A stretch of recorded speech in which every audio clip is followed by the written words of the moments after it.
Bonjour, ici Stevie Ray et bienvenue à l'émission K-Marina Live, l'émission officielle de la Marina de Repentigny, l'émission qui vous propose d'aller dans toutes les directions, et ce, à toutes les semaines à 13 h, tous les vendredis. Et nous sommes disponibles sur le site K-Marina et K-Marina Flashback. Et comme je vous le dis, nous sommes en direct de la superbe Marina de Repentigny.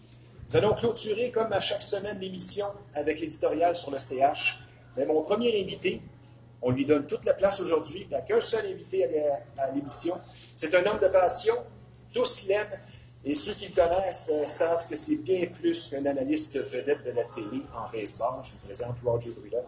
Bonjour Roger. Steve, ça va bien? Ça va bien toi? Oui, merci. Bien heureux de te voir ici. Merci de l'invitation. On va faire ça en deux portions. Je te suis. On va parler de toi. Okay. Parce que les gens t'associent toujours au baseball, mais tu as tellement de choses à dire. Puis on va terminer avec le baseball, on va parler un petit peu de la Série mondiale. Ça a débuté où, le baseball? Le baseball, Ta pour moi, chance pour le baseball, pour arriver à travailler dans les médias, ça commence où? ça a commencé en 69 avec les expos. J'étais recruteur avec M. André Pratt, qui m'a demandé de travailler là. Et en 70, je suis devenu l'adjoint administratif de Mel Didier, qui était directeur du recrutement et du personnel des joueurs des mineurs. C'est là que j'ai travaillé avec des Gary Carter, Steve Rogers, Valentine. Qui jouait à Trois-Rivières. Après, ils sont arrivés à Trois-Rivières. Mais quand ils ont commencé leur premier contrat professionnel, j'étais là avec eux autres. Et ensuite ça, je suis allé dans la mise en marché. Avant la mise en marché, j'ai été directeur des voyages. Directeur des voyages, ça veut dire quoi? Tous les déplacements des expos. On allait n'importe où. C'est moi qui étais responsable de l'hôtel, les autobus, les avions. Je m'occupais de ça. Et là, en 79, Roger Landry m'a dit, Roger, tu t'en viens dans la mise en marché. Là, je suis allé dans la mise en marché. Et c'est là que j'ai travaillé sur la création de UP. Et tout ça continue. Et en 83, c'est là que ça a commencé à la radio. Et bye-bye, la télévision en 90, depuis ce temps-là, ben, ça n'a pas arrêté. Belle carrière. Avant tout ça, à 14-15 ans, tu te prédestinais à quoi? T'avais-tu une idée, exemple, ben, je vais te plomber? Comme n'importe quel jeune de 14-15 ans, aujourd'hui, on ne sait pas ce qu'on sent. Quand tu rencontres un jeune de 14-15 ans aujourd'hui, qui a lui la carrière qu'il veut faire, là, surtout qu'il peut te répondre qu'il veut faire ça, c'est encore plus difficile. Sauf si c'est un athlète d'élite à côté de ce moment-là, je suis d'accord. Mais sinon, là, qu'à 14-15 ans, je joue au baseball, jamais j'aurais pu, d'ailleurs, les expos n'existaient pas. Alors, jamais j'aurais pu de travailler ce que je fais aujourd'hui à la radio, à la télévision. Tu as joué au Montréal aussi. Tu as joué au baseball. Ah, j'ai joué au baseball junior, j'ai joué au baseball des petites ligues. À l'âge de 5 ans jusqu'à 22 ans, je jouais au baseball. Ensuite, j'ai été entraîneur, j'ai eu beaucoup de plaisir. À quelle position tu étais le plus à l'aise? Je jouais à l'avant-champ. OK. Troisième, deuxième à l'écoute, puis là, ça va. C'est là. À l'aise, je dirais peut-être au deuxième. Comme la plupart des petits joueurs. Les petits joueurs, c'était vitesse avec un bon bras. C'est ça. Mais pas de puissance de bâton. Tu as été élevé dans quel quartier? Au Chalaga puis Frontenac. Ah ouais? Moi, je restais sur la rue Hogan, qui est juste à l'est de Frontenac. Iberville pour d'autres, je restais là. C'était les loisirs Saint-Anselme pour jouer au hockey. Les loisirs Saint-Eusèbe pour jouer au baseball. Un quartier dur. Quand tu vis là, c'est pas dur. Oui, c'est ça. C'est ce que les gens disent, hey, au Chalaga Maisonneuve, c'est tough. Comme touriste, oui, peut-être. Mais quand tu deviens résident, c'est pas plus tough que ça.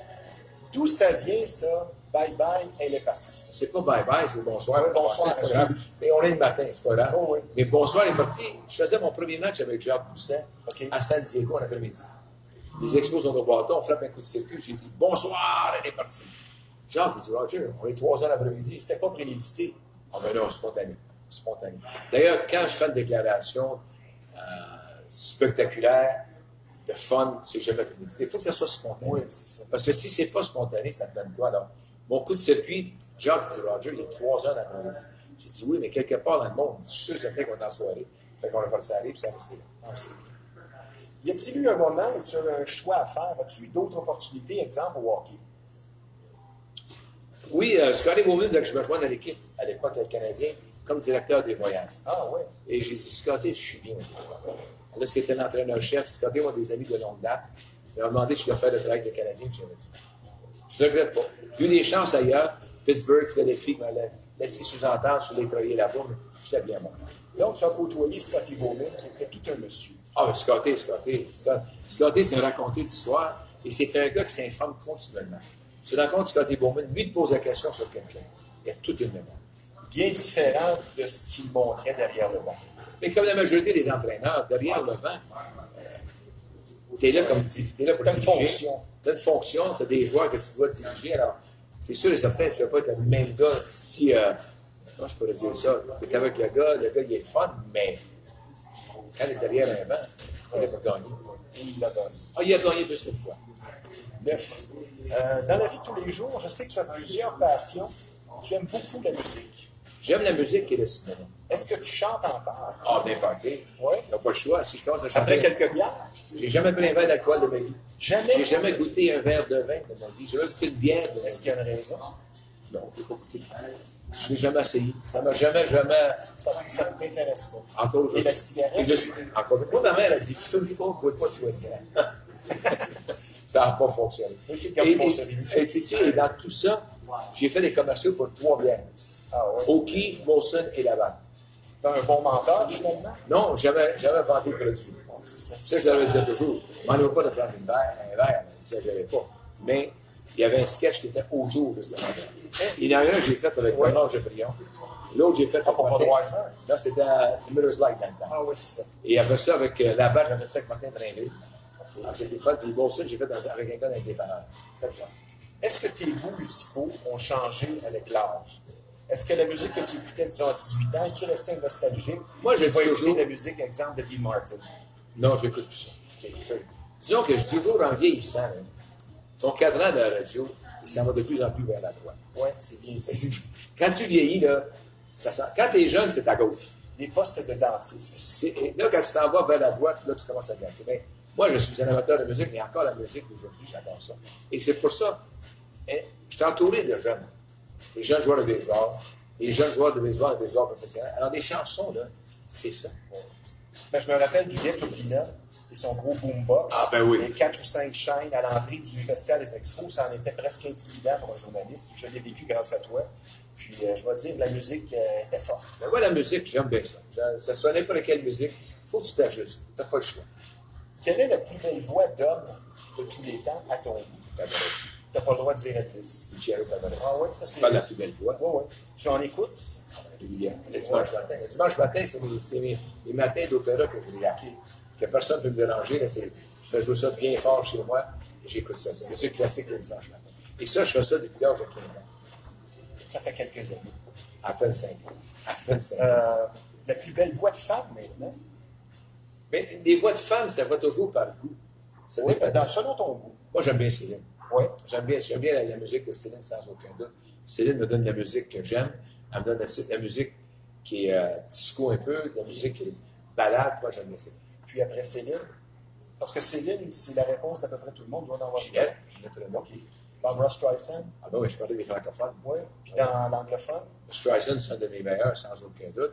Whitney Houston. Oui. Il ne faut pas oublier Whitney Houston dans ça aussi, qui était... tu sais, aujourd'hui, c'est un autre style de musique. C'est pas trop vocal. Aujourd'hui, c'est de la musique qui... Abadoum, bonbon d'abord et tout. Tu sais, un rappeur, j'écoute des rappeurs. J'aime ça parce que il passe un message. Moi, le rappeur, il n'aimera pas ça. Je compare ça à un chanteur country. Le chanteur country... Ça se ressemble beaucoup. Même chose. C'est ça. C'est des messages, mais pas de la même façon. Écoute un vrai chanteur country, il va chanter puis il passe un message. Oui. Tu écoutes un rappeur, c'est un message qu'il te donne. Ben, moi, j'ai l'impression Bien, que merci. dans le domaine de la musique et du cinéma, c'est comme si tout avait été dit, tout a été fait. Avant d'avoir un nouveau précurseur, je pense que le dernier a vraiment chambardé tout, ça a été Michael Jackson. Depuis Michael Jackson, il n'y a pas vraiment rien de nouveau dans le domaine de la musique. Écoute bien, On se répète. tu as eu Elvis, tu as eu Oui. les Beatles, Oui. et Michael Jackson. Quand tu y vas, ça tous les 20 ans, C'est c'est ça. changer la musique. La seule chose qui change, qui revient toujours en arrière, c'est la mode. Moi, quand je regarde des photos de mode là, que je portais quand j'étais plus jeune, c'est revenu à la mode aujourd'hui. Je regarde les C'est un pintettes, cycle. je regarde les pintettes sur la cravate, je regarde le mouchoir dans le besoin. On portait tout ça. Ça, la mode revient toujours. On parle de cinéma. Es-tu plus, parce que je sais que tu aimes beaucoup le cinéma, es-tu plus, exemple, dans les classiques, veux-tu plus écouter un Rocky ou un Parrain? Les deux. Oui, les deux. Les Tu sais deux. pas tes préférences? Aucune. Un dimanche matin, là, Aucune. si je me paye la traite, ça Ok, moi, tu es ouvert à tous les ça films. peut être un film de comédie, ça peut être un film du drame, un film de rire, Ouais. anglais, français, pas de problème. J'ai pas, oui, pas vrai. Science-fiction, ainsi que des films d'horreur. Donc, La planète des singes, Non, j'ai écouté ça cette semaine. Non, jamais ça. Tu l'as jamais écouté? Non, j'aime pas ça. Ah, OK. Pourquoi j'aime pas ça? Et les films d'horreur, la raison pourquoi j'écoute pas un film d'horreur, j'ai peur. Je sors de là, j'ai peur. Et pendant le film, j'ai peur. Ça me tente pas d'avoir peur. Tu sais, cette semaine, j'allais voir Gemini avec Will. Ouais. Ah, Will Smith, c'est formidable. C'est parce que tu regardes Gemini, c'est presque la réalité qui existe. Ouais. C'est du clonage. Je suis sûr que ça existe maintenant. Dans les. En tout cas, ça s'en vient. Ah, c'est fait. Mais tu sais, tu regardes les films James Bond, on lit des films James Bond, mais les films James Bond étaient tellement avant-gardistes. Oui. Puis maintenant, tous les films d'action sont des films finalement de James Bond. Ben, Avant, c'était ciblé, c'était vraiment un style particulier. là, c'est tout du James Bond, on s'en va avec ça. Ah non. Les films de sport, je trouve ça le fun. Ton meilleur film de sport de tous les temps, Il y en a tellement. tu peux m'en nommer un ou deux Il y en a pour tellement. le plaisir des gens. Tu sais, je vais te regarder juste pour le fun, j'ai bien aimé Major League, Oui. qui est le fun. Si tu me demandes un Évidemment. film Ça, c'est ton meilleur film de baseball. qui est drôle, Oui. mais le meilleur film de baseball, puis la réalité, c'est sans aucun doute Bull Durham. OK. Bull Durham, tu vois ce qui se passe Classique. c'est dans le réseau des filiales que ce qui se passe, c'est la vérité. Quand tu regardes d'autres films, Saint and Sojo, c'est le scandale des White Sox. Les affaires de même, j'aime bien ça. Le film sur Roger Maris, c'est 61 coups de circuit. Ça, j'aime bien ça. Donc, tu as aimé Moneyball. Moneyball, c'est parce que c'était des expos. Oui, c'est Ce que ça. je trouve de valeur dans le Moneyball, On a a tous- administré un petit marché. mais ils ont tout simplement copié ce que les expos faisaient. Il n'y a pas eu de différence. C'est ça. Ils ont gagné des championnats de plus qui jouaient dans une division qui les favorisait, mais l'histoire, c'est les expos. Ils ne dépensent pas d'argent puis développent. Est-ce que le cinéma est meilleur aujourd'hui, donc, qu'il y a 25 ans? Tout est meilleur. Oui. La vie est meilleure. Quelqu'un qui me dit là, que l'athlète d'aujourd'hui n'est pas supérieur à l'athlète d'auparavant, je sais regarder les anciens films. Si tu regardes les films d'aujourd'hui, ils sont le fun. Si tu compares aux anciens films, les films d'aujourd'hui, à cause de la technique, le couteau. Est-ce que tu me dis le jeu de comédien est aussi bon? Non. Je pense qu'auparavant, on avait des meilleurs comédiens, sans aucun doute. On a beaucoup de gens dans le cinéma aujourd'hui qui sont là pour leur nom. Exemple, une vedette de la musique. Il n'est pas nécessairement un acteur. Non. Il va intégrer le cinéma, mais le talent est peut-être On un vend petit peu un nom moins, et pas le talent. C'est ça. Ça, je suis d'accord avec toi. C'est pas. Tu sais, tu regardes les anciens lutteurs qui font du film maintenant. Les chanteuses. Lady Gaga dans A Star is Born. Lady Gaga, je l'ai trouvé formidable dans A Star is Born. Je l'ai découvert. J'ai découvert Lady Gaga d'une autre façon. Le film est formidable. Mais auparavant, ce film-là, tu regardes, c'était Judy Garland et Barbra Streisand. Alors, il fallait qu'elle chercher une femme de qualité et surtout de renom. Es-tu collectionneur? Non, Tu collectionnes rien du tout. non, non. Même pas des photos. Chez moi, j'ai quelques photos de moi avec des personnalités, mais pas beaucoup. Donc, tu n'es pas du tout un passéiste, comme on dit. Tu n'aimes pas te référer au passé. Le passé fait partie de ta vie, mais c'est Oui. pas ta vie. C'est ça. Le passé, il faut que tu en parles quand tu veux comparer des choses. Oui. Il ne faut pas que tu vives dans le passé. C'est Faut que le passé t'aide à regarder en avant. Point. Parce que le passé, là. Tu sais, tu rencontres des jeunes, là, ils ont 20, 25 ans, ils ont 15 ans. Tu vas leur parler de Babe Ruth. Puis c'est de valeur. Tu vas leur parler de Wayne Gretzky. Mais c'est de valeur en quelque part. C'est leur vie. Mon père me parlait d'Eddie Shore, ça ne dit absolument rien. Ton père te parlait d'un athlète, tous les athlètes, d'un chanteur. Mais pourtant, Eddie Shore jouait à ton époque. Là, non, c'est une face. Non, c'était pas que toi, tu étais là. Mais, tu sais, tu regardes ça, c'est fun, là. Parce que quand quelqu'un me demande, c'est qui ton meilleur joueur, il faut que tu y ailles par l'époque. Qui est le meilleur joueur de hockey de tous les temps? Ça dépend de l'époque que tu es bien au monde. Quelqu'un qui a vu Bobby Orr va dire Bobby Orr. Le jeune qui a vu Wayne Gretzky va dire Wayne Mais Gretzky. je vais te faire une parenthèse là-dessus. Souvent, on entend dans les tribunes téléphoniques qui est le meilleur exemple, le meilleur joueur de hockey de tous les temps. Moi, je dis, il y a 3 catégories auxquelles tu dois adhérer pour arriver à faire un choix. Ton influence sur les championnats, Non. les statistiques et le nombre d'années. Exemple. Championnat, non. Exemple. Selon moi, Gordie Howe est le meilleur de tous les temps. Tu ne peux pas le mettre dans la même catégorie que Bobby Orr. Gordie Howe a joué 32 ans, Bobby Orr n'en a joué que 9. Puis Gordie Howe a été 20 ans d'affilée dans le top 5 marqueurs. Si c'est pas lui le meilleur joueur de tous les temps, je me demande Alain si- Richard a gagné. Oui, 11 Coupe Coupes Stanley, c'est ça. Alors, tes statistiques. Mais là, tu viens de me dire que les championnats ne comptaient pas. Non, mais c'est toi qui parles de championnat Oui, de Gordon. t'as raison. Non, t'as raison. Wayne Gretzky est meilleur que lui. T'as raison. Ben, en quelque part, oui, mais Regarde les statistiques de Wayne Gretzky. Oui, oui, oui. Il y a des Coupes Stanley comme ça. Oui, je suis Je suis sûr qu'il a d'accord gagné avec plus de Coupes Stanley moi, que Gordon. je t'attends de Bobby Orr. Tu sais, les gens, Bobby Orr. Bobby Orr a changé le hockey. Oui, je suis d'accord. Il a changé le hockey Mais est-ce que complètement. tu peux mettre quelqu'un qui a joué 9 ans dans la même catégorie que quelqu'un qui en a joué 32? On va prendre les 9 meilleures saisons de Gordon, mais comparables. Ah, ben là, tu marques un peu. Les 9 meilleurs. Je t'ostinerai plus. Non, mais tu sais, tu y vas avec des statistiques. Oh, oui. On prend les 9 C'est meilleurs. bien dit, c'est bien dit.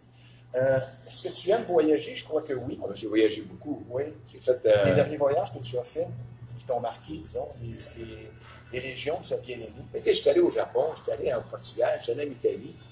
J'étais allé à Singapour. Fait, chaque voyage était le fun. Et j'étais allé en Angleterre. C'est des voyages éducatifs, Oui. mais de plaisir. De plaisir. Les prochaines destinations, comme cet hiver, vas-tu voyager? Floride. Floride? Là, j'aime bien passer un mois en Floride, je vais au golf. Ah, C'est ça. oui, c'est un petit peu loin. Mais c'est parce que j'ai eu la chance de visiter tellement de villes, tellement de belles villes, c'est que ça ne me tente pas de commencer. Mais si j'avais un autre voyage à faire, probablement j'irais en Islande. OK. Tu n'as Pourquoi? jamais été en Islande? Parce que tout le monde me dit que c'est beau, hein, on va y aller. Et surtout les jeunes. Fait que quand tu parles aux jeunes, ils te parlent d'Islande. Je suis pas allé. OK. Ça, j'aimerais ça de parler Finalement, ça manque à ta culture. Donc. Sans aucun doute. Sans aucun doute. Ta chronique dans le Journal de Montréal, ça fait combien d'années déjà? 15 ans, je me trompe pas. Je pense 15 ou 16 ans. Moi, la question que je veux te poser là-dessus, tu es déjà beaucoup occupé avec le baseball et ainsi de suite. Exemple, tu es président de la Ligue junior élite, ainsi de suite. Mais ça doit prendre beaucoup de ton temps, ça, une chronique comme ça. Un gars occupé, ça prend jamais de temps. OK. Le gars qui fait rien pour faire quelque chose, c'est beaucoup. Oui, c'est ça. Mais quand tu as beaucoup de projets ou beaucoup de planification à faire, Oui. tu fais ta planification autour de tout. Fait que, il y a des soirs, je fais 3 réceptions. Oui. Le d'autres, j'en fais 2. Et entre ça, je fais du baseball, je joue au golf. Et ma planification, elle fait que ça devient l'habitude de le faire. Si tu fais rien, c'est bien difficile d'être sérieux, c'est difficile. Oui, c'est bien dit. Parce que moi, je compare mon travail à une femme. Oh, faut faire attention. Non, c'est un compliment. Une femme dans une maison fait plusieurs choses. Oui, c'est vrai. Tu apprends ta main. Oui, c'est bien dit. Ma mère faisait beaucoup de choses. J'ai appris à elle comment tout gérer ça. Un homme ne peut pas faire ça. Un homme gérer une maison, là. Oui, ça On va risque, manger souvent du ça bœuf. risque je suis peut-être le premier à te le dire, ça risque Non, mais d'être laborieux. fais le tour de tous Oh oui. les familles. C'est la mère qui gère la maison, qui gère tous les projets autour de la maison. Tu sais, une mère qui travaille aujourd'hui, c'est pas des fois, ça arrive à la maison, Oui. les bains, les devoirs, faire à manger, et ton chum qui a eu, qui est fatigué, qui n'a rien fait. Tu sais, Moi, je dis tout le temps qu'un homme célibataire, mettons après 40 ans, c'est beaucoup plus difficile pour lui que pour une femme qui va bien s'organiser, se faire un quotidien. Puis tu vois des hommes 40-50 ans seuls, ils ont beaucoup, en bon québécois, ils rushent. tout le temps. Aimes-tu vieillir? Est-ce que c'est un thème pour toi que tu n'aimes pas? Ou ça n'a aucune importance pour toi? Moi, vieillir, je ne sais pas c'est quoi. OK? À cause de l'occupation continuelle. Vieillir, tu sais, c'est des gens. Vieillir, on te dit, c'est quoi vieillir? C'est tomber malade. Oui. Ça, c'est vieillir. Quand ta Ou santé. de se dire trop vieux. Non, quand ta santé, quand tu es trop vieux, c'est que tu vas rien faire. Ouais. Mais quand tu arrives à un moment donné, c'est la santé. La santé décide quel âge que tu as. Parce que tu peux être un vieux gars de 14 ans qui est bien malade. Quand tu peux être un jeune de Exact. 60 ans qui n'est pas malade. Tu sais, tout dépend. La santé, c'est ça qui décide à l'âge que tu es rendu. Les meilleures régions aux États-Unis, à ton goût à toi, pour les restos, New York, pour la culture, c'est quoi, toi, tu dirais? New York, la Un ou restauration, deux États que toi, tu aimes particulièrement quand tu vas aux États-Unis. la Californie. Ouais. L'État de la Californie, mais la ville de New York, c'est New York. Ensuite, il y a Chicago. Les autres villes, c'est des belles petites villes à découvrir. Mais New York, moi, New York, c'est la ville que j'adorais. On allait au baseball, je faisais le baseball. Après le baseball, je me promenais sur le Broadway jusqu'à 4-5 heures le matin. Dans un restaurant, là, j'allais là. Et New York, je me suis arrivé la veille d'un match pour aller voir une pièce de théâtre. J'ai vu des pièces de théâtre. Je voyais 3 pièces de théâtre par année à New York. À Chicago. Donc, tu as été souvent à Broadway. Ah, ben oui, mais tous les villes, je regardais toujours la pièce de théâtre. OK. J'allais toujours là. C'est bien. On revient dans le temps. Disons qu'on est il y a 20 ans. Mario Tremblay, qui n'a connu qu'une carrière, une après-carrière dans les médias, est appelé à devenir du jour au lendemain le coach du Canadien. Il détient toujours le record. Il a remporté ses 6 premiers matchs et je crois que c'est encore un record de la Ligue nationale. Regarde sa fiche, l'équipe qu'il avait. Il n'y a pas le fait de congé. C'est ça. Il n'y avait aucunement raison de Ce qui m'amène à te poser la question, on revient il y a 20 ans et on t'approche pour être le gérant des expos. Parce que, point de vue des gens m'ont demandé de directeur gérant. Ouais. Je dirais toujours la même chose. Le respect des joueurs, je n'aurais jamais eu. C'est pas être entraîneur, ça prend du respect. Et pour avoir, il a fallu que j'aide des mineurs pendant 10 ans. Mario l'avait parce qu'il a été joueur avant, Oui. et les bagues. Pas juste les banques, sa carrière est là. Il a gagné, lui, là. Fait que lui, il va parler d'un gars qui arrive de nulle part. S'il n'a pas été entraîneur dans n'importe quel niveau, c'est impossible. Moi, il aurait fallu qu'à l'âge de 20-22 ans, que je sois entraîneur dans les mineurs pendant 7 ou 8 ans. Ouais. Là, oui. Mais arriver de commentateur à ça. Les commentateurs qui le font, c'est les anciens joueurs. Les anciens joueurs de baseball, les anciens joueurs de hockey qui vont arriver là, c'est ça, oui. Mais pas un ancien commentateur qui a juste commenté. Oui, c'est ça. Après tant d'années dans les médias, plusieurs fonctions différentes, remplies avec succès, qu'est-ce que tu me dirais de la loyauté? Parce qu'il y a 25 ans, tu m'as accordé une entrevue, tu me parlais de la loyauté dans le domaine des médias et le dynamisme. Qu'est-ce que tu dirais sur ces deux... La loyauté est encore. On est fiers de travailler là. Il y a des gens qui ont changé d'endroit parce que tu n'avais pas le choix. Il y a des postes ont été abolis, où tu travailles n'existe pas. Fait que là, ta loyauté s'en va. Mais quand tu es là, tu es loyal, sans aucun doute.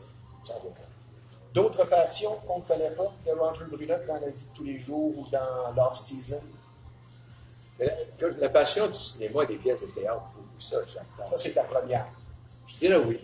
La musique est toujours là, c'est une passion, mais la musique, c'est tellement facile. Les beaux jours, il faut que tu te déplaces. C'est ça. Genre, la lecture, je fais beaucoup de lecture. La lecture, je fais beaucoup de... Quel genre de lecture? Philosophique? non. Documentaire? Pas la philosophie de quelqu'un d'autre qui m'intéresse. OK. Mais tu as une belle philosophie de vie. La mienne n'est pas pire. On est rempli de gaieté. Non, mais tu sais, la mienne, je la trouve correcte. La philosophie d'un autre, peut-être, si la personne n'est pas dans le sport, on ne verra pas. Je vais toujours l'écouter. J'ai toujours dit, écoute, peut-être tu vas apprendre quelque chose, mais... Ben, je vais y aller avec une parenthèse sur ce que tu dis. Qu'est-ce que le sport t'a apporté dans ta vie de tous les jours? La jeunesse. J'étais sûr que tu étais La très jeunesse. Tu vieillis pas. Non, c'est ça. Tu es toujours autour du monde Jeune et qui ont, dynamique. qui ont toujours le même double d'âge. Ouais. La seule chose qui a changé, c'est leur musique puis leur façon de vivre. Mais si tu vieillis pas, tu n'as pas le temps. Tu es encore, tu es dans le baseball dans 40 ans, quand tu voyages avec l'équipe, tu regardes toujours tout la même âge, 25 à 35, ou mettons 24 à 35. Tu n'as pas le temps de vivre. C'est toujours dans la jeunesse. Ah, je suis bien d'accord avec toi. Maintenant, si on abordait un petit peu la série mondiale, ma question, la même que j'ai posée la semaine dernière au gérant du Royal de Repentigny, est-ce que tu as encore un lien avec les expos dans ton cœur quand tu vois les Nationals remporter la série mondiale? Ouais, écoute, Est-ce que ça te fait un pli? Qu'est-ce que ça te fait? Ça me fait pas mal. C'est juste la Ça ne te frustration. rend pas nostalgique. Ah, du tout. La frustration. Tu sais, où le Washington a changé beaucoup. Oui. Tu poses cette même question-là avant la possibilité du retour des Expos à Montréal. Tu as eu de la haine d'abord tout le monde. Okay. Ça a été de la haine. Mais là, avec le retour possible des Expos à Montréal, Washington, ça fait un passage. Mais puis là, 3 ans, quelqu'un m'a dit qu'il y avait Washington, c'est pas vrai. Les gens ne parlaient pas de Washington et de l'Aventurine. C'est deux équipes que les gens détestaient. Parce que, mais là, aujourd'hui, Montréal peut-être revenir. Je suis un des rares qui croit qu'on a encore un lien avec Washington. J'essaie toujours de comprendre. Quand j'entends mes collègues, j'entends des partisans dire qu'il n'y a pas de lien entre Montréal et Washington, et je répète, OK. Mais pourquoi que Washington a porté l'uniforme des Expos dans un match régulier? S'il n'y a pas de lien, pourquoi que lors du premier match des séries mondiales, ils ont invité 2 anciens des Expos pour faire le premier lancer? S'il n'y a pas de lien, parlez-moi. Les gens disent des statistiques, ça c'est deux choses. On parle de 2 équipes différentes, c'est sûr et certain.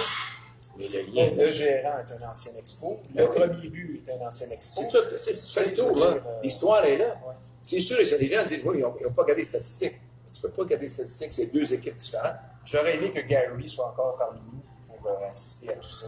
Ah, ben c'est. Lui, il aurait été touché de tout ça. Certain, mais tout le monde est touché par ça. Oui. Mais c'est pas. Tu regardes les joueurs qui sont allés ailleurs. Tu sais, Dawson est allé ailleurs, Rain est allé ailleurs. Mais le lien est toujours. Tu parles de Dawson, je vais t'en faire un petit pincement.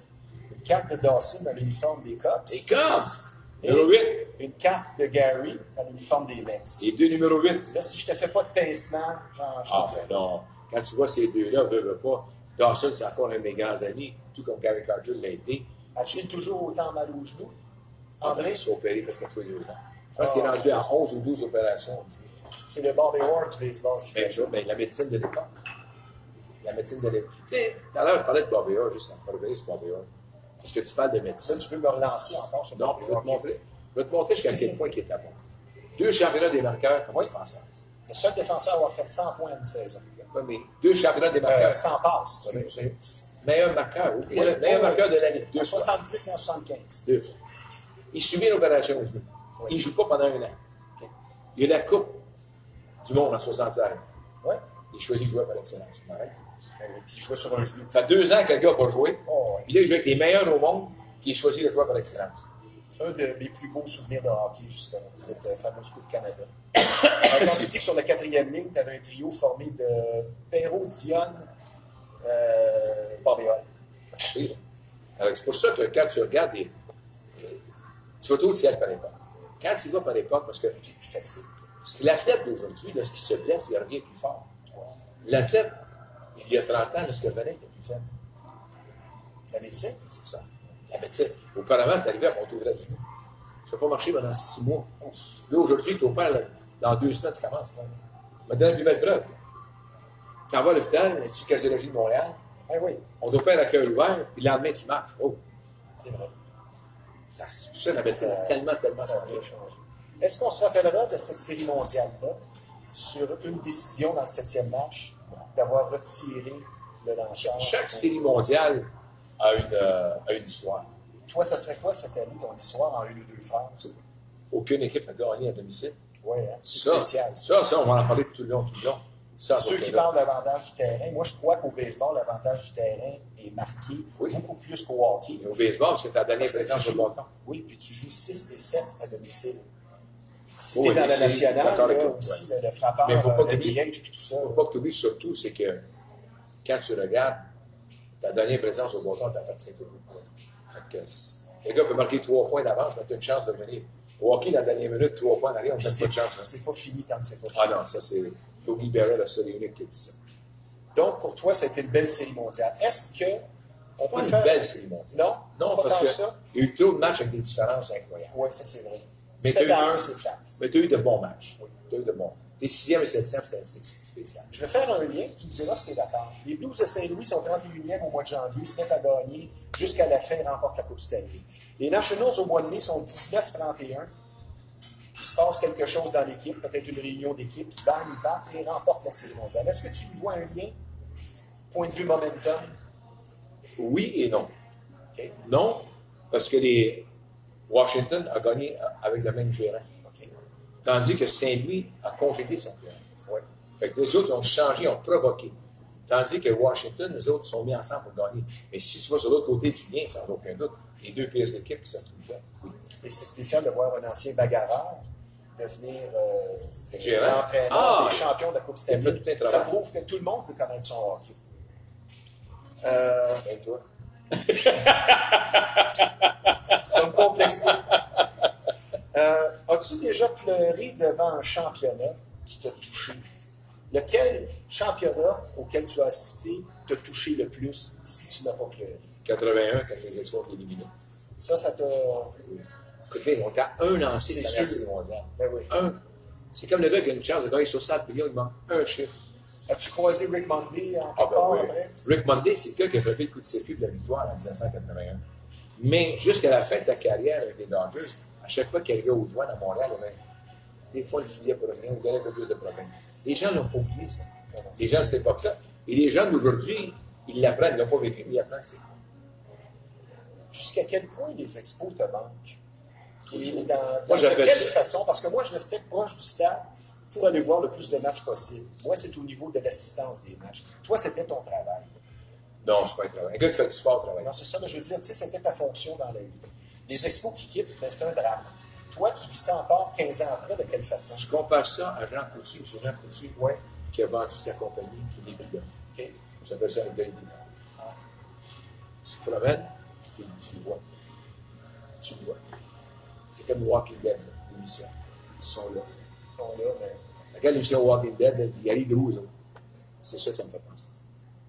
Avant qu'on tombe dans la question rafale, C'est pas pire, c'est même comme ça. avant qu'on tombe dans les questions rafales, où je me paye la traite, on va parler de baseball, je voudrais te remercier d'une façon personnelle et devant le public, parce qu'il y a 25 ans, tu m'as bien aidé. Et je vais faire un comparatif. Quand Jean Béliveau a passé le flambeau à Guy Lafleur, il lui a enseigné deux choses. Tu traites tout le monde comme s'ils sont tes égaux. Quand tu rencontres quelqu'un, tu lui parles, tu le regardes dans les yeux et tu t'appliques à faire de beaux autographes. Oh. Et quand tu as rencontré des grands de ce monde, moi j'ai rencontré Jean Béliveau, je l'ai rencontré, ce que tu remarques, la première chose, c'est le côté vrai de ces gens-là et la générosité. Donc, je veux t'en remercier parce que moi, je fais un parallèle entre toi et justement Jean Béliveau. Aucun snobisme et quand tu es toujours d'un commerce agréable, très respectueux, je t'en remercie. Ça fait plaisir. Tu as eu beaucoup d'influence sur ma vie, peut-être beaucoup plus que tu peux le croire, mais pas seulement sur les médias. Formidable. Le gars qui m'a donné ma première chance comme annonceur, c'est Jean Béliveau. Ah, mais c'est. Je faisais les matchs samedi Bon après-midi hasard. pour la Fondation Jean Béliveau. Et tous les samedis après-midi, il y avait des jeunes qui venaient jouer de partout de la province puis, au forum. Et c'était à moi d'annoncer la maison. Ah, mais c'est le fun. C'est comme ça que j'ai commencé. Je suis tombé. Je ne peux pas te tromper. Ben, regarde, je vais te faire un petit cadeau. J'ai ça ici sur la vie de Jean Béliveau. Ah, ça, c'est un Je beau cadeau. pense que Oui. c'est intéressant. Oui. Tout est là. C'est moi qui te le donne. Merci. Et j'ai repris contact avec toi grâce au club de golf Le Mirage. Eh oui. On va rester dans nos générations, les secrets d'Arnold Palmer. J'ai rencontré Arnold Palmer. Bon, Un des puis grands lui, golfeurs. avec ce livre-là, nous promet que jusqu'à 15 coups de votre handicap, tu vas soustraire. C'est pour toi, tu Ça, vas t'améliorer. j'aime bien le 15 coups de moins. Ça, j'aime ça. Fait que c'est pour toi, c'est un petit Eh ben, cadeau que je te fais. c'est pas des cadeaux, c'est des. Et je veux te c'est pas remercier toujours chez nous, ça. vraiment merci d'être ici. Maintenant, là, c'est moi qui va se payer la traite. Tu n'auras pas besoin d'épaulettes, aucune question qui va te mettre dans l'embarras. Mais là, on va y aller pour les questions baseball à mon question rafale. Tu vois. Le record individuel, selon toi, de tous les temps. 56 matchs, le filet coup sûr de Joe DiMaggio. Ah, ben, c'était une de mes questions. Est-ce que c'est ça ou la moyenne de Tu 400? me poses la question. Ben, oui, non, c'est bien. C'est bien. Les deux seront jamais atteints. Et les 5000 retraits au bâton de Nolan Ryan? Seront jamais atteints. Et pourquoi ça ne sera jamais atteint? C'est parce que les joueurs ne jouent pas aussi longtemps. Oui. Il faut se regarder la carrière de l'autre, il a joué 23 ans. Malgré la médecine avancée ou à cause des Il dollars? s'est jamais blessé. Donc, ça s'est mal fini. Hein? Ça s'est fini à Seattle. La dernière balle qu'il a Il lancée. Nolan Ryan, Ouais, la- oui, ça faisait 23 ans. Bon, plus que ça faisait presque 28. Mais la dernière balle lancée était chronométrée à 98 000 à l'heure. Il a déjà entendu un craquement. Je savais que c'était fini. Ça s'est terminé à Seattle. Il n'avait jamais été blessé avant, mais c'est après. Il a eu crise cardiaque pendant une crise cardiaque. Ça, c'est une autre chose, Pousser ça. la machine, tu sais. Mais c'est pas As-tu sûr. rencontré Nolan Ryan? Plus qu'une fois. Ah oui, là, je te dis que tu es chanceux. Lui aussi. Mais j'ai rencontré tous les présidents des États-Unis depuis 1970. Dont Nixon, Nixon, j'ai deux entrevues avec lui. lors de souper banquet. Non, baseball. Il marche Ah, au baseball. ouais, c'est super. Il y a des réceptions aussi. Clinton, j'avais rencontré à Montréal dans une réception. Et la porte tournante, c'est le baseball. Là, ce que tu leur dis de baseball, c'est pas comme ça. C'est du sport national. Et c'est là que Richard Nixon, l'ancien président des États-Unis, m'a donné une leçon incroyable. Ah ouais. Je fais une entrevue avec lui, puis là, on parle. Il m'avait juste dit, on ne parle pas de politique, je suis pas de problème. Et là, il commence à parler de Montréal. OK. Et il me dit, ah, Montréal, parle des joueurs des expos. Là, ça, l'histoire des expos, là, c'est fun. Il dit, Montréal, quelle belle ville. Là, je regarde dans le glacier, moi-même. Qu'est-ce qu'ils vont me dire, là? Est-ce que c'est du violon? Là, il me dit, Montréal. Il dit, quelle ville? Au centre-ville, une des grandes universités mondiales réputées en neige. T'es bien informé? Il n'est pas informé, on est de même. Oui, oui. Il dit, au sommet de la montagne, une des plus grandes universités francophones. Français. Puis il dit, à 2 heures de Montréal, tu te passes à l'Europe, à Québec. Il m'a donné une leçon. Quand tu vas quelque part, souviens-toi ce que tu fais. Le président des États-Unis qui dit ça. Parle de McGill, il parle de l'Université de Montréal. Ça va bien faire. Penses-tu que tu serais capable d'arriver à mettre un nombre sur les matchs que tu as analysés? Analysé. Depuis T'es-tu 1980. déjà posé la question? Non, ça ça fait m'a tant de jamais matchs. Je suis pas un Parce gars de que statistique. ça en fait quelques-uns. là. Je suis pas un gars de statistique. Si je me. OK, question suivante. Est-ce que Pete Rose a purgé sa sentence, à ton avis? Est-ce qu'il est temps qu'on le réinstaure, qu'on Aussi, le non. remette au temple de la renommée? Il devrait être autant de la renommée sans doute. OK? On se comprend là. Sauf, aussi longtemps qu'on n'a pas fait rentrer Shoeless Joe Jackson, il est rentré. Ouais, c'est ça. Shoeless Joe Jackson, qui lui était en cours et déclaré non coupable, suspendu par le commissaire du baseball pareil, puis lui, il n'est jamais revenu. Alors, c'est pour ça. Lequel de ces deux types est le pire tricheur? Barry Bonds ou Pete Rose? Idiot. Non? C'est pas la même chose. Idiot. Bonds utilisait des produits qui avaient le droit d'utiliser. C'est pas triché. Ça, j'aime ça entendre ça. C'est pas triché. Ça, j'aime ça entendre ça. Il a le droit d'utiliser. Parce que 73 circuits dans une saison où tu reçois 240 buts sur balle, Pas grand-chose, c'est parce hein? que tu es un bon frappeur. Il n'a pas grand chance de frapper. Ça, les gens oublient ça. Mais si je regarde son rendement de Bond, il a utilisé des produits qu'il avait le droit d'utiliser. C'est ça. Ça donne un plus bel exemple. La Marina ici, auparavant, il y a beaucoup de jeunesse. Il y a 23. Cette jeunesse-là, d'aujourd'hui, n'a plus de droit de venir ici. On va arrêter tous les gens qui viennent ici qui n'ont C'est ça. Combien de fois, quand on était plus jeune, Même chose pour Éric Gagné. Même chose pour Ken Seko. Ils ont Même ça pris- pour il Maguire. avait le droit de le faire? Ben, je vais continuer. J'avais une question qui a rapport à ça.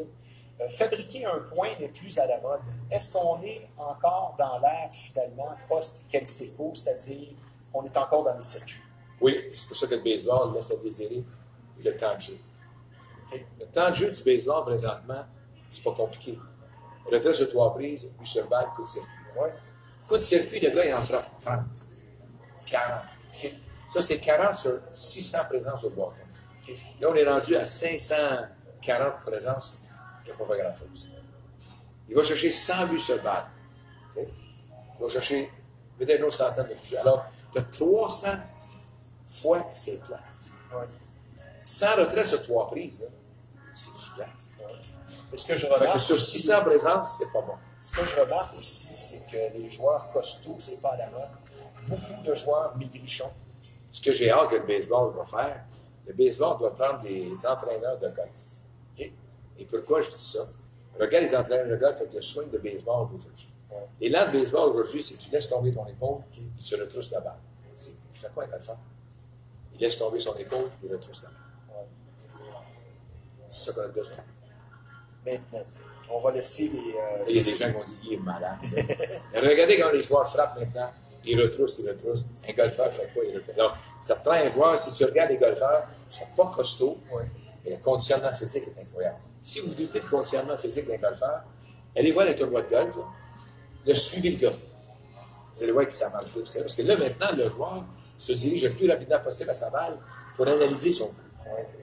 Alors, c'est pas incroyable la vitesse des joueurs. Ben, moi, ce que je remarque, les positionnements au bâton, beaucoup de tics, beaucoup de, comment je pourrais dire, de se mettre à point avec le moment où la balle va arriver, Mais des si tu positions au regardes- bâton ouvertes, ça a Oui. presque tous le même style, mais les moyens au bâton ne sont pas meilleurs. Ils ont tous le même style, mais tout le monde s'élance de la même façon. Oui. C'est que, Position ouverte. oui, mais quand tu commences à t'élancer, tu t'élances toujours. Il n'y a pas un élan. Pas un élan qui n'est pas le même. Tu regardes toutes les vidéos que tu veux. Ouais, ouais. Quand tu fais contact avec la balle, c'est toujours pas compliqué. Les mains sont là. Le bâton, c'est pas compliqué. Ouais. Que tu te places de côté, que tu te places par en arrière, il faut que tu aies toujours le contact au même endroit, le même élan. On va laisser les sentiments de côté. Bench, Carter ou Fisk?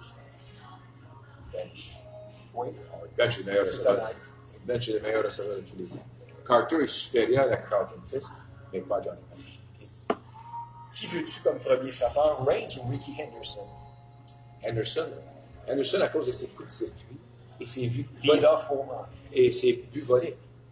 Les gens me disent, c'est pour ça que les statistiques, on va faire ce qu'on veut. Oui, Reigns a la meilleure moyenne de réussite de buts volés. Et l'autre, il a volé 400 plus que lui. Et quand tu vas prendre la meilleure moyenne, c'est 400 buts. Le lanceur le plus intimidant, si tu as présenté au bâton, est-ce que c'est Bob Gibson ou Randy Johnson? On y va par époque. C'est pour ça, tu sais, tu Ouais. parles de Ouais. deux époques complètement différentes. Tu parles d'une époque comme Gibson, tu avais dans sa tête. Avec le monticule. Monticule, tu pousses C'est à cause de lui qu'on a Oui. baissé. Mais tu sais, lui, il y avait le gars dans sa tête. Aujourd'hui, Ouais. tu n'as plus le droit de faire ça. Randy Johnson, un grand gaucher. Et si tu regardes aujourd'hui, tu prends un gars comme Pedro Martinez, qui lançait est intimidant aussi. Alors, quand tu fais le tour, C'était méchant. Verlander, Scherzer aujourd'hui, ils sont intimidants. Mais c'est qui le plus intimidant, selon toi, de pas mal toutes les époques que tu as vues? Tu as dit, lui, ce lanceur-là. C'est un décofax. Oui. Tu sais, mais c'est pas. C'est une époque, c'est un décofax, tu sais quoi? Mais c'est comme 380, c'est comme dire aux jeunes, tu connais-tu la voiture Stade de Baker, toi? Ouais, c'est C'est la même chose. Ils disent, et quoi? Ben oui. C'est pour ça. Pour ça, je te dis, il faut toujours y être par exemple. Mais la balle de feu que toi, tu as vue, tu as dit ça serait, c'est dur à battre. Oui. À son meilleur. J'ai pas vu une balle plus rapide. C'est de valeur que ce soit retiré à 31 ans. Blessure. C'est ça. Blessure. Il voyait ce qui s'en venait. Non, il y avait le cas de bouger son vent. La victoire d'équipe, encore là, de championnat, que ce soit un championnat de section, la plus mémorable selon toi? Les Expos en 81. Parce que moi, j'ai bien aimé les Pirates en 79, Les qui Expos ont monté 81. les Orients. Les Expos de 81, quand ils ont gagné le championnat de. Oui, ben oui, c'est sûr. Mais les Pirates de 71 qui ont remporté la Série mondiale, il n'y avait aucun joueur blanc. C'était la première fois que les 9 joueurs n'étaient pas blancs, c'était des Cubains, des Noirs. C'était la première fois les Pirates de Pittsburgh de 1971. Tu vérifieras. La pire. C'est poli. Ben oui, c'est correct. La pire rivalité, la plus. C'est pas nécessairement. Yankees, Red Sox. Oui, Yankees Red Sox. la plus sale.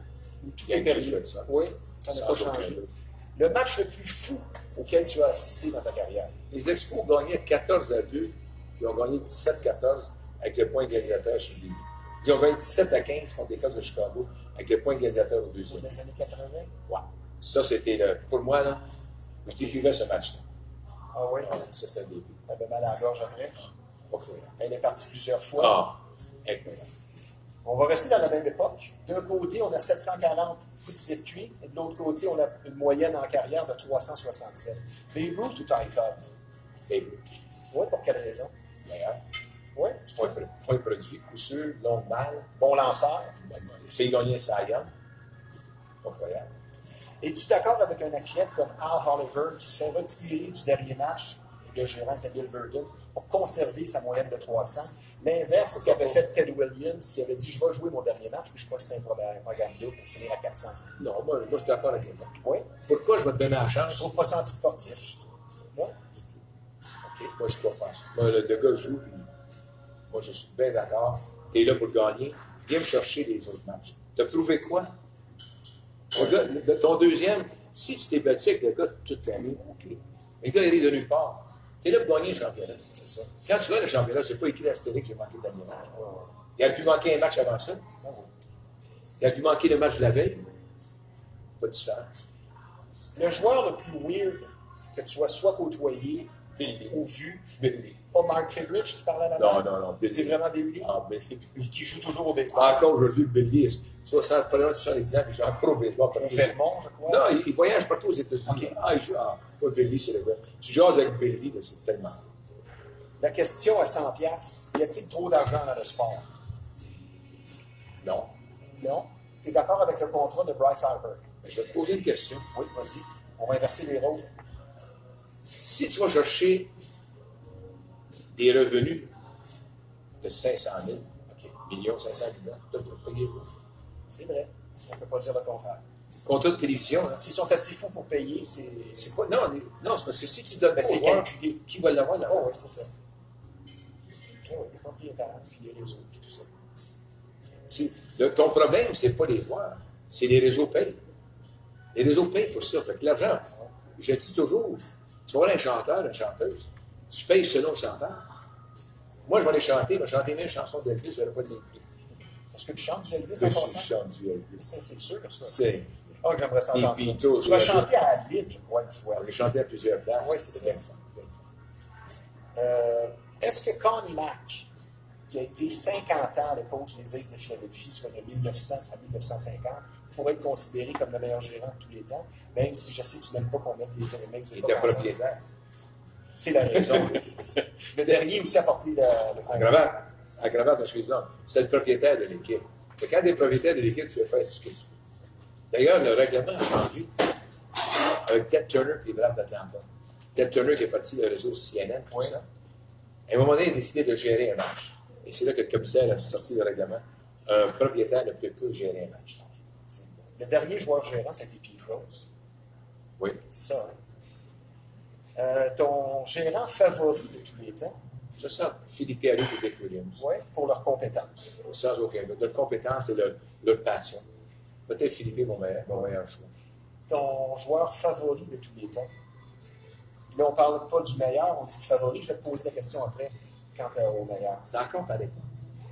Ton joueur favori qui t'a vraiment fait vibrer, Gary? Quand j'étais tout jeune, c'était sans aucun doute. Willie Mays. Willie Mays. Et avec les expos, Dawson, et c'est Dawson, Carter, Ray. Et quel des trois? Mais quand je pense qu'on avait ça dans le même line-up, Et quel des on trois? avait eu Pete Rose avec ça, avec Ils eux. sont autant de la renommée. C'est quand tu regardes ça, tu dis lequel des trois? Ça dépend de ton goût. Ouais. C'est ton goût qui décide. Comment je pourrais dire, le pire gaspillage de talent que tu as vu dans ta Ellis carrière, Valentine. c'est Ellis Valentine. Pour les gens qui connaissent pas Ellis Valentine, quand les gens parlent d'Ellis Valentine, c'est le joueur chez les expos qui avait le meilleur talent brut. Ouais. Mais ses problèmes hors terrain, bon. Moi, mon joueur, je dirais, qui m'a fait beaucoup vibrer, que je pense que sur une période de 3-4 ans, était le joueur le plus complet. Et j'aimerais que tu m'en parles, c'est Dave Parker, qui, je crois, souffre de Parkinson maintenant. Qu'est-ce que tu penses de Dave Parker à son meilleur? Il était bon matcheur de droite, sans Quel bras? puissance, Frappeur de balle arrêtée. Un excellent joueur, bon frappeur gaucher, connu beaucoup de succès. Garage Giola au match des étoiles en 79 avec l'uniforme jaune crin. avait dit de lui en ondes, moi j'avais bien ri, avait dit que c'était le canari le plus gros de 230 livres Sans que j'avais aucun. vu. C'était un canari que tu poussais du canari, c'était Ouais, pas c'est des ça. vaches. Et d'ailleurs, lors de ce match des étoiles-là, il avait lancé un relais policier à Gary Carter au match pour le tigre. Et Jim Rice au troisième. C'est ça. C'est ça. Parker était tout. Si Parker avait joué ailleurs pendant ses meilleures années, il a peut-être été le meilleur watcher à la droite, mais il a joué à Pittsburgh. Match qui était joué au Dôme à Seattle. C'est ça. Le meilleur lanceur, ton lanceur favori que tu appréciais vraiment regarder, Pedro. c'est Pedro, oui. Pedro était tellement excitant. Le plus intimidant aussi. Sans aucun doute. Sans aucun doute. Pedro était excitant à cause de ses nombreux retraits sur 3 prises. Il était le fun en volant. Qui est le meilleur lanceur présentement, à ton avis? Il y en a trop. Oui. Il y en a trop. Tu sais, Un c'est que tu aimes bien, disons. T'aimes son style. Regarde Cole. Cole, cette année, c'est spectaculaire. Kershaw. Kershaw, pas dans les séries, c'est mon meilleur. Ouais, Dans c'est les ça. séries, non. Je regarde sa carrière globale. Toute une carrière. Le plus bad boy que tu as côtoyé comme joueur de baseball. Le plus difficile, le pire caractère. Un joueur que tu as vu. Ouais. Urbina, je sais pas. Moi, je vais te dire, le pire caractère, c'est parce que c'est toi qui ne sais pas comment gérer la situation. Oui. Le pire caractère, je t'en ai posé. Chacun son caractère, tu dois t'ajuster. OK. Et si tu t'ajustes à son caractère, par exemple, tout le monde, Barry Bonds. Moi, Barry Bonds, j'ai une relation incroyable. Mais j'ai commencé à lui parler quand c'était un joueur ordinaire. C'est ça. Il y a bien des gens qui commencent à parler, ah, le gars, il est vedette, moi, il parlait. Ouais. Mais quand c'est un gars bien ordinaire, il ne parle pas. Et moi, tous les jeunes joueurs, quand ils arrivaient dans les majeurs, même les joueurs du Canadien au hockey, je vais tous les voir leur parler. Fait qu'avec les années, ils savent qui ce que je suis. Genre dans le vestiaire du Canadien, les vétérans savent ce que je suis. Les nouveaux, ils savent maintenant, parce que je me présente. On va faire un retour dans le temps. Match d'ouverture à Cincinnati, 1995. Ah, McSherry. Tu étais là. Fait que j'ai découvert le match avec. Moi, j'écoutais le match à la télé. J'ai trouvé ça très pénible à regarder. Surtout, l'arbitre, un tir est fait, puis il est décédé à la quartière. Après un seul tir, Je ne sais même pas si je je me, me je me rappelais pas. Et puis, il était derrière le match quand il est décédé. Et McSherry, juste avant le match, j'allais le voir dans le vestiaire. Parce que les arbitres, j'ai toujours allé les voir lors de la première série. Et j'avais été le voir, puis j'avais demandé comment était l'hiver. Il m'a dit, il était un peu fatigué. Ouais, ça m'a fait. Ça m'a bien mal. On peut dire qu'il est mort en faisant ce qu'il aimait le plus. Sans aucun C'est doute. vraiment triste. La qualité principale du baseballeur à développer, ce serait laquelle? Si tu avais un conseil à donner à un jeune baseballeur, tu dis, travaille cet aspect, que Sacrifice, ce soit mental ou physique. sacrifice. Parce que c'est ça. Tu vas partir qu'un jeune est dans un sport d'études. Sacrifice de faire tes études, de jumeler ça à ton sport. Et des fois, voyager. C'est pas facile. Restez focus. Ouais, comme tu mentionnes Tu auras encore. le temps de fêter. Ouais, ben ça, fêter, on a toujours le temps de fêter. Ça, là, à n'importe quel âge, on a le temps de fêter. Même si on ne boit pas. Ça, je peux te le dire. Et non, mais être prêt, être dédié. Prêt à faire des sacrifices. Regarde le travail que tu fais aujourd'hui. Si tu n'es pas prêt à faire des sacrifices, tu n'as aucune chance. Ouais. Les gens ne savent pas à quel point des fois c'est demandant. Oui, ça Mais fait il faut aborder ça avec enthousiasme parce que c'est ce que tu aimes, c'est ce que tu es. Sinon, t'es fini. C'est ça. Ton circuit le plus mémorable de l'histoire des expos qui t'a le plus fait vibrer, tu dis, moi, c'est ce circuit-là. Serais-tu capable d'en nommer un? Dans toutes ces centaines de circuits-là. Milliers. Je pensais à un coup de circuit de Marquise Grissom contre les Pirates de Pittsburgh qu'on avait gagné. Et le coup de circuit de Moïse Alou, encore contre les Pirates qu'on avait gagné. C'est des coups de circuit incroyables. Parce que c'était fin de match, tu gagnes. Le plus bel uniforme à ton goût de l'histoire que toi tu as vu, tu as dit c'est celui-là. Est-ce que c'est par exemple le bleu foudre des expos? Moi j'aime bien celui des Pirates. Tu vas par l'époque. Oui. C'est toujours par l'époque. Ben disons, du temps où toi tu as œuvré. Dans les 30 dernières C'est années. encore les Yankees et les Dodgers. Oui, oui. Lequel Yankees. des Yankees? Le pinstripe? Oui. Ouais. D'autres aussi pas. Mais Mais j'aimais bien le gris arboré par Reggie Jackson qui frappait. l'idée, les couleurs, C'est la même réponse que Claude Gravel la semaine dernière. l'uniforme des Yankees, l'uniforme. Mais par contre, pour les jeunes, non. Les jeunes, nous autres, c'est pas assez spectaculaire. Je les comprends. Ouais. Les jeunes aiment ça spectaculaire. Toi, t'aimes pas l'uniforme gris d'Arizona. Gris foncé. Il y a des uniformes maintenant, là, c'est des uniformes pour vendre. Ouais, c'est ça. C'est ça qui est clair. C'est pas les uniformes. Tu vois des équipes qui arrivent avec des uniformes, tu ne peux pas identifier l'équipe. Mais ils en vendent. C'est ça qui est clair. On a fait un retour dans le temps. On a été en 1995. où étais-tu lors du premier match de la Série mondiale, la B-Series, en 1989, lors du tremblement de terre? J'étais là. Tu étais là? J'étais là au tremblement de terre. Peux-tu nous en parler un peu de la sensation en Un général? tremblement de terre, j'avais jamais connu ça. C'était combien sur Richter déjà? C'était assez gros, hein? C'est assez gros que des murs ont tombé, Ouais, c'est ça. les trottoirs sont ouverts, mais une partie du mur au stade est tombée. À l'hôtel, il n'y a pas d'électricité, il n'y a pas d'eau. La ville était fermée. Alors, ça doit être assez gros. Et il y a une affaire qui m'a toujours touché dans ça. Je pensais qu'un train s'en venait. Ah oui? C'est le bruit d'un train. Quand ça a commencé. Quand tu dis un train, tu sais, tu es dans la ville de San Francisco, un train, c'est comme le son d'un train qui s'en va. Là, quand ça s'est mis à voler. Après ça, le désastre. Ça a été reporté de 10 jours, remporté en 4 par les Aces, la grosse équipe des La Aces. série mondiale oubliée. Oui, c'est... Oubliée complètement. Y a-t-il un règlement dans le baseball majeur que tu aimerais changer? Il y en a tellement. Oui. Il n'y en a pas un en particulier qui Le temps de jeu. chicote. Le temps de jeu, la pause du lanceur. Oui. Entre chaque tir. Toi, t'aimes un match de 2h15. Oui. Ben, moi, j'aime les matchs de 5 heures. Oui, parce que t'es célibataire. Non, je suis pas célibataire. Mais je trouve que les Hey, gens... tu t'en vas là avec ta blonde. Non, oui, ça, 5 t'as raison. heures de temps. Mais Tu je t'en vas pense- là avec ton enfant de 4-5 ans. 5 Oui, mais heures de temps. 2h15, c'est pas assez. Oui, tu penses que c'est assez? 2h15, ça veut dire qu'il s'est joué. Il n'y a pas eu de temps mort. Le temps mort au baseball, c'est ça qui fait mal au baseball. C'est ça qui fait trop mal. Es-tu pour DH? Ou contre? Si on avait à prendre une décision. J'ai commencé, j'étais complètement contre le frappeur des lignes. OK. J'étais complètement. Mais aujourd'hui, quand je regarde ça, qui était mieux à voir au bâton? Dave Ortiz, Papi ou Pedro Martinez? Exact. Parce qu'à part Steve Carlton et sa moyenne de 300, il n'y a pas eu beaucoup de Il y en a bons pas. Il y en a pas. C'est très rare. Tu sais, fait que, tu as vu la différence entre la série? Par contre, le frappeur de choix était supposé favoriser Ben oui. les Astros, puis ça favorisait qui? Ça favorisait Washington. Ouais. Les autres qui n'en ont pas. Puis quand ils sont allés à Washington, pas de frappeur de choix, ils ont gagné leurs 3 matchs. Alors, c'est pour ça que je te dis, mais comme partisan, j'aime mieux avoir un frappeur, mais comme stratège de baseball, pas de frappeur de choix, c'est excitant parce que t'es lanceur de l'art. Ton joueur des Expos favori, c'est Gary ou André, qui Oui, l'a dit c'est ça. tantôt. OK. Es-tu plus un Red Sox ou un Yankee dans la culture? Bien dit là. Dis-le En un fait, peu. c'est ce que je veux dire. Ben, la culture des Red Sox n'est pas la même que la culture des Yankees. C'est pas la culture des Yankees. Ça commence à se ressembler à cause d'argent, je trouve. Non, là. la différence entre les Yankees et les Red Sox, les Yankees ont un réseau de développement incroyable. OK. Tu regardes, eux autres, ils échangent des jeunes joueurs. Puis, tu sais, tu fais le tour, les Yankees. Aaron Judge, Torrey. Fais le tour. Fais le tour des joueurs qui viennent de leur réseau de développement. C'est comme ça que tu vas. Qu'est-ce qui leur manque, les Yankees? Des lanceurs. Ouais. Fais des lanceurs. Tu gagnes toujours avec les lanceurs. Ton modèle, comme analyste, en avais-tu un? Tu pourrais peut-être me répondre Howard Cosell, je ne sais pas. J'aimais bien John Madden au football. Oui, J'aimais bien John Madden. pour son dynamisme. Son dynamisme et surtout pouvoir décrire le jeu que la personne à la maison qui Un comprend. bon vulgarisateur. Oui, mais que la femme. OK.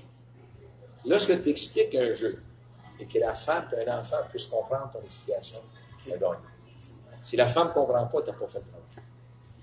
Est-ce que le baseball évolue dans le bon sens, disons, depuis 15-20 ans? Il est amélioré pour une qualité incroyable.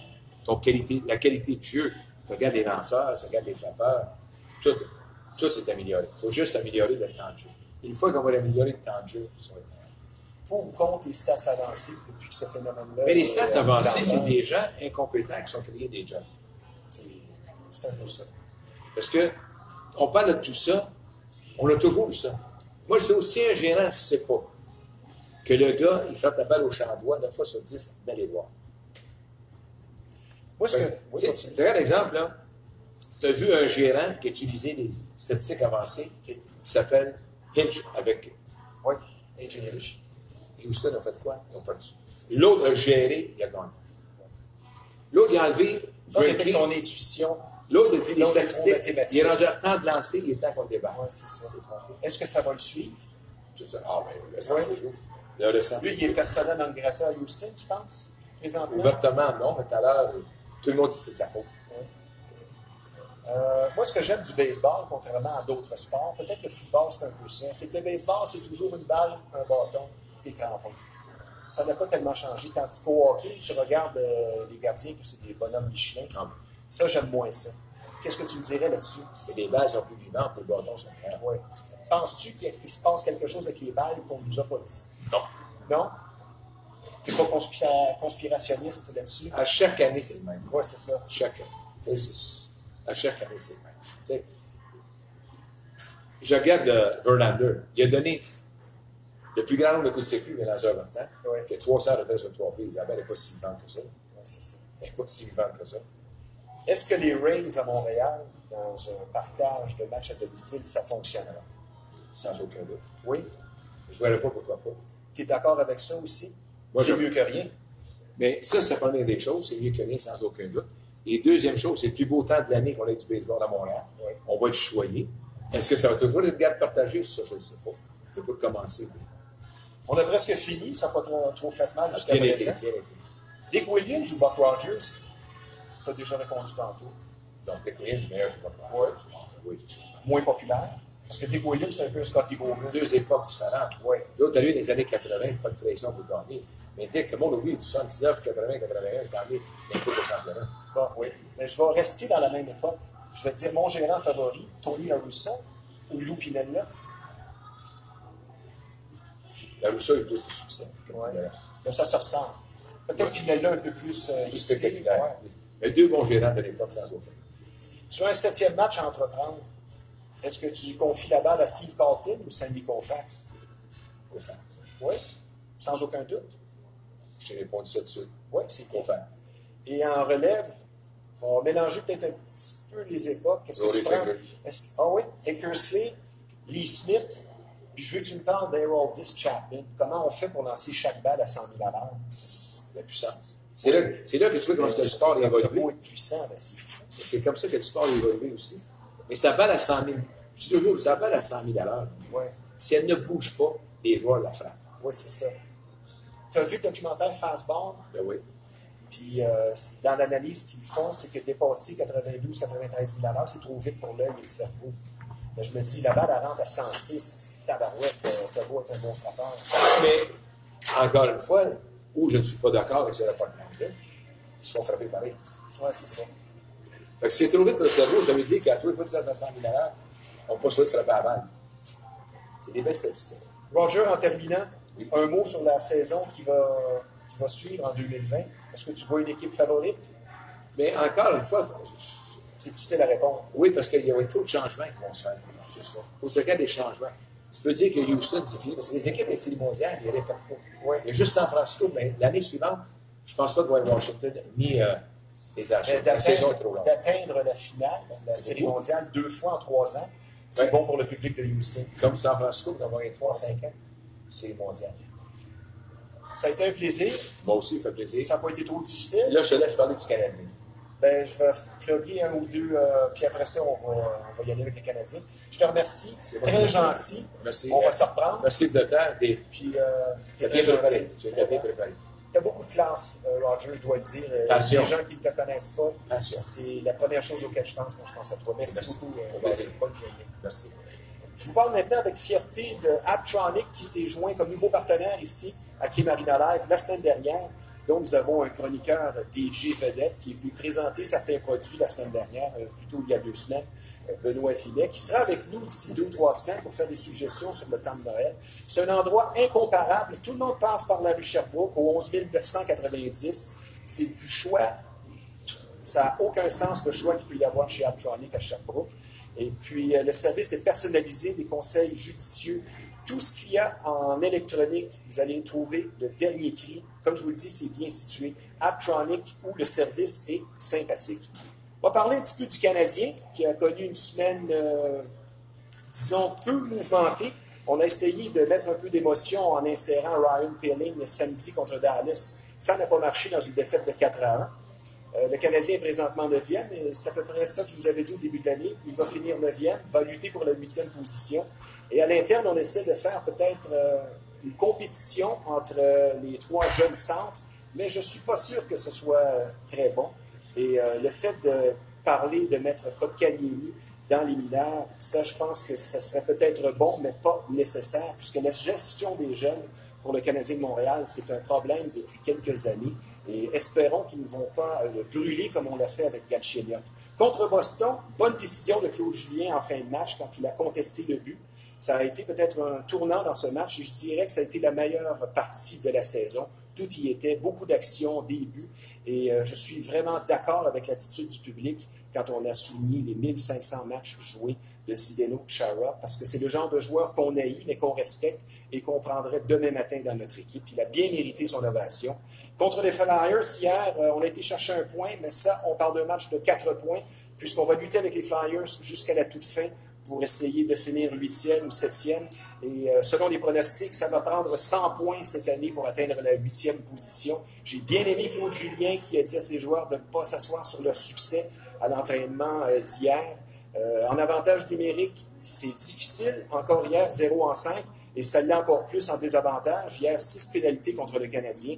Et ce qu'on remarque contre les Flyers, c'est quand une équipe voit ses gros canons neutralisés, c'est mauvais signe. Hier, c'est un gars de la 4e ligne qui a marqué, ainsi que Shea Weber. Il faut que Drouin, Domi, Gallagher produisent plus si on veut avoir des bons succès. Et évidemment, tout repose encore sur les épaules de Carey Price. On souhaite de bonne chance dimanche aux Alouettes pour ce match de demi-finale. Et je vous rappelle aussi de nos partenaires, il y a Performance Chasse et Pêche, là où la passion se vit à chaque saison. Un commerce où il y a beaucoup d'expérience, 23 ans. Et c'est un très beau magasin qui a une bonne réputation. C'est le numéro 1 de la Rive-Nord. Pour des conseils et des bas prix, allez voir François au 303 Notre-Dame. Le numéro de téléphone, c'est le 582-9302. Salutations aussi et remerciements à Samoto, là où la confiance règne, au 1133 Notre-Dame. Et le centre de copie Imagerie Pixel pour de l'imprimerie, du graphisme de grande qualité. Ça, c'est pas difficile à trouver. C'est juste en face de la Marina, au 351 Notre-Dame. C'est l'incontournable. Je vous rappelle ce soir, Flashback, la fête du dance music, la 4e édition, l'édition Explosion. C'est à ne pas manquer dès 22h. On a un nouveau joueur qui vient se joindre à l'équipe, c'est DJ Dreamman, Benoît Villet, qui va faire tout un travail. Il est entouré de Mike the Doctor et de Bob Legrand. C'est aussi Dreamman, c'est l'auteur du succès Red Light qu'on a entendu à la fin des années 90. Ça va jouer, c'est une promesse, ça nous a été demandé. Et je vous convie à cette soirée qui sera différente de ce qu'on peut entendre ailleurs pour danser et vibrer sur un plancher de danse enflammé. C'est Flashback, la fête du dance music, comme je vous le dis, dès ce soir. Et je vous rappelle, les dimanches, célibataires en fête, ici avec Pierre Quentin, et le jeudi, les cours de country tout à fait gratuits avec Nathalie Pelletier dès 19h. Vous savez, être porte-parole de la Marina, c'est un privilège. Et c'est la dernière des grandes discothèques. Je remercie Tasso pour la confiance. La Marina, c'est bien plus qu'une vue imprenable sur la terrasse. Ce sont les repas, c'est la musique, c'est l'endroit où règne une ambiance parfaite, comme on dirait. Ici Stevie Ray, merci d'avoir été des nôtres. À la semaine prochaine.